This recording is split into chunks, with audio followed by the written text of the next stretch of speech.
Nakarating na nga pala kami dito sa Laguna Hot Spring.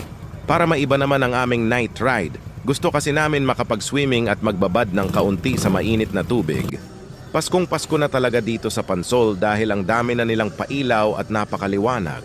Anyway, nagbayad na nga kami ng entrance at isang kwarto para may mapaglagyan ng aming mga gamit. Sa kasamaang palad ay hindi ko akalain na dito na pala mag-goodbye ang aking Insta 360X2 dahil ginamit ko siya underwater.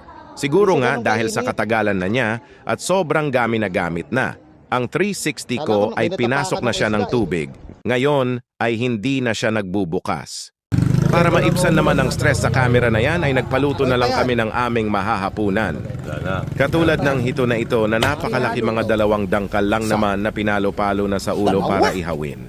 Siyempre, nagpaluto din kami ng isdang kanduli na sinigang sa miso at liempo.